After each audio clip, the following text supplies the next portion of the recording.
Bom, gente, complementando a série de vídeos que eu tenho feito falando sobre esse hormônio, que é uma dádiva de saúde e longevidade, chamado vitamina D. Foi chamado de vitamina erradamente. É um hormônio produzido pelo nosso corpo a partir do colesterol da nossa pele. Eu vou falar hoje sobre uma dúvida que é muito constante, muito frequente nas minhas consultas, que é o quanto eu tenho que suplementar de vitamina D.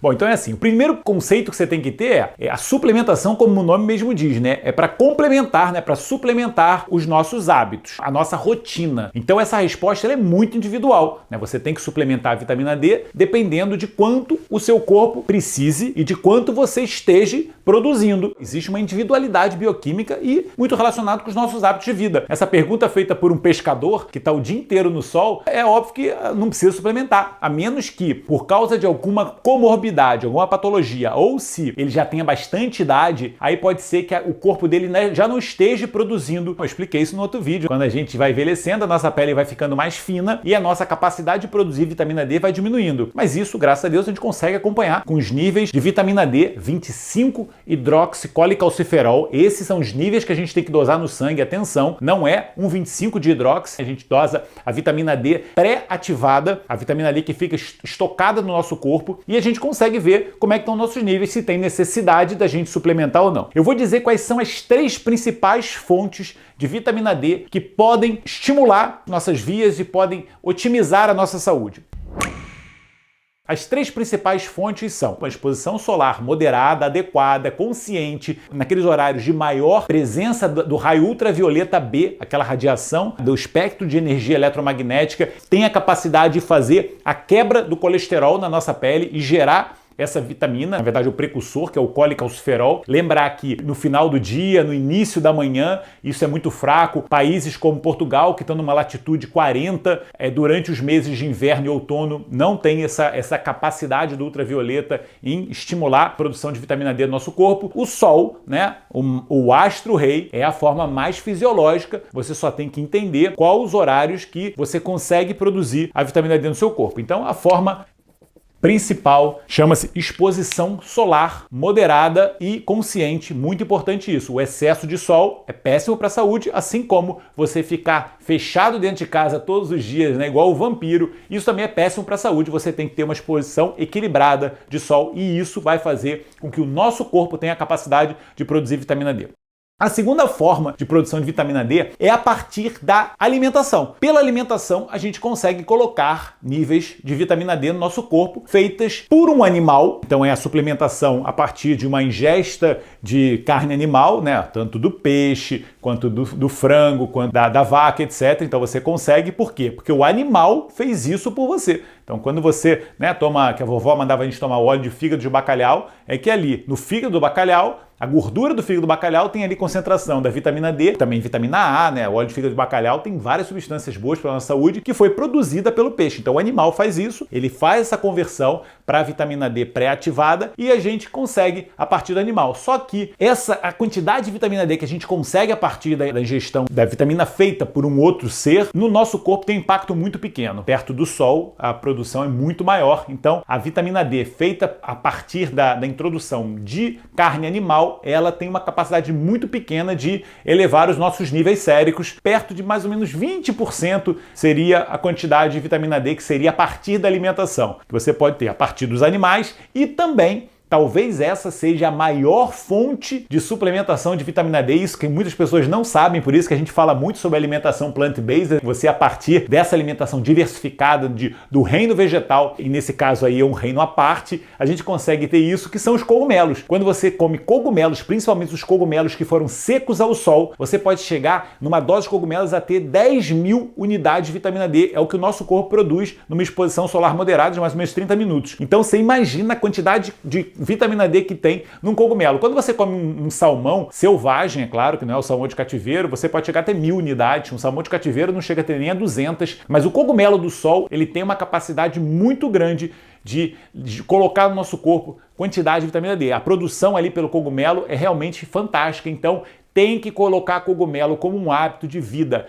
É uma proteína vegetal fantástica, cheio de fitoquímicos, substâncias que o cogumelo tem que são boas para a nossa saúde, anticancerígenas. Então, tem vários estudos mostrando estudos como o shiitake, os cordyceps, ou mesmo os cogumelos da família agáricos. São todas substâncias que existem nesses cogumelos que são excelentes para a saúde, anticancerígenas, antiangiogênicas, que formam vasos que o cancro gosta para se desenvolver, antiaromatizantes, eles diminuem no nosso corpo a capacidade que o corpo tem de transformar a testosterona em estradiol. Então isso é muito importante para a mulher que tem risco de cancro de mama, o homem que tem risco de cancro de próstata. Esse efeito de bloquear ou modular a aromatase é uma enzima que a gente vai otimizando a atividade dela à medida que a gente vai envelhecendo. O cogumelo tem uma capacidade de modular essa enzima, então é um alimento que a gente tem que introduzir na nossa vida com muita frequência. Então, lembrar sempre, a partir de um outro animal, a gente consegue ter vitamina D no nosso corpo, mas lembrar que esse animal ele tem que produzir, então o animal ele tem que estar exposto ao sol. Isso é um detalhe muito importante. Se você come carne de um animal enclausurado, que a gente sabe que não deve fazer,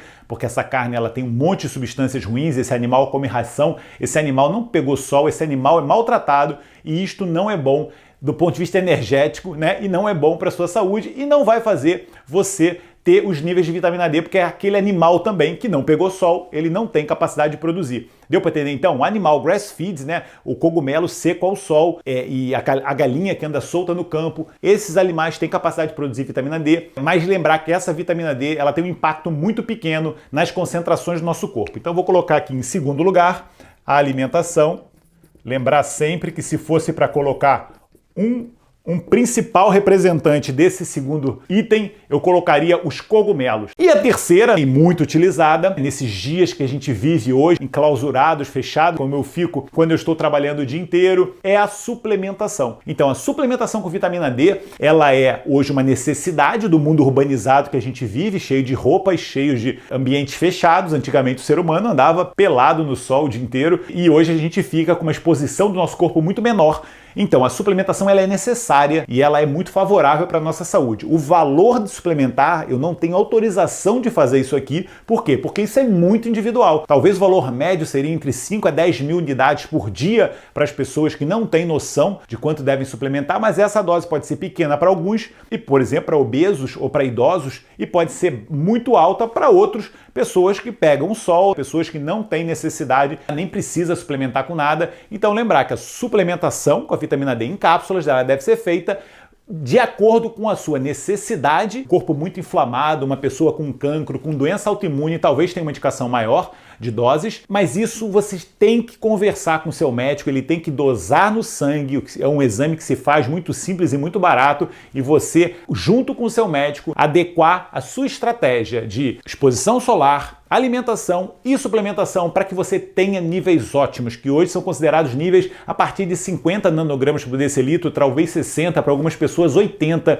nanogramas por decilitro, mas nunca aqueles níveis de 20, 30, como antigamente se achava que era suficiente. Hoje não, porque a vitamina D não só modula o metabolismo do cálcio, mas ela é importante para várias vias, para resistência insulínica, para anti-inflamatório, para modular a nossa imunidade e etc. E prevenir cancros, principalmente, que é uma das doenças que mais assustam e mais matam o ser humano atualmente. A suplementação principalmente deve ser feita com aquelas cápsulas oleaginosas, né, com velículo oleoso, porque a vitamina D é uma vitamina lipossolúvel, de preferência numa refeição. Não precisa ser a refeição durante o dia, pode ser uma refeição à noite. Na verdade, você ali não vai utilizar aquela vitamina D, ela está entrando no seu corpo para ser armazenada e você ter os estoques de vitamina D otimizados, mas lembrar que na refeição é melhor, você faz a liberação ali da bile e a absorção da vitamina D vai ser otimizada.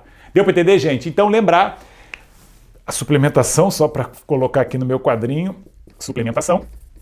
E assim a gente fecha as 3 grandes formas da gente introduzir a vitamina D no nosso corpo. Existe uma outra forma, essa cada vez menos utilizada, durante muito tempo foi feita, na década de 50 e 60, mas por intoxicações deixou de ser feita, que é a suplementação, o enriquecimento de alimentos. Principalmente aqui na Europa, isso é praticamente hoje banido, mas existe no item da alimentação, não só o alimento, a gente comeu um animal que produziu a vitamina D, mas alguns alimentos processados, como leites, cereais e etc., em que são enriquecidos com a vitamina D, normalmente a vitamina D ergocalciferol, que é a vitamina D2, que é a mesma vitamina D que é produzida pelo cogumelo, quando ela vem de uma espécie vegetal ou de uma outra espécie, como os cogumelos, ela é chamada de ergocalciferol, que na verdade no nosso corpo vai ser metabolizado pelo fígado e vai virar a 25-hidroxicolicalciferol, a vitamina D de armazenamento do nosso corpo, tá bem? Mas lembrar do enriquecimento de alimentos, isso hoje cada vez mais tem sido evitado pela indústria por motivos de intoxicação, etc. Mas lembrar que existe nessa lacuna de enriquecimento de alimentos processados, mas lembrar sempre que aqui quem me assiste sabe que alimentos processados, o mínimo possível, a gente tem que comer os alimentos integrais, naturais, dados por Deus, pela nossa natureza, e a gente tem que usufruir deles. Tá bem, gente? Ficou aqui um resuminho de como a gente pode suplementar com vitamina D no nosso corpo e até um próximo vídeo falando mais sobre detalhes e curiosidades sobre a vitamina D. Beijão, gente. Até lá.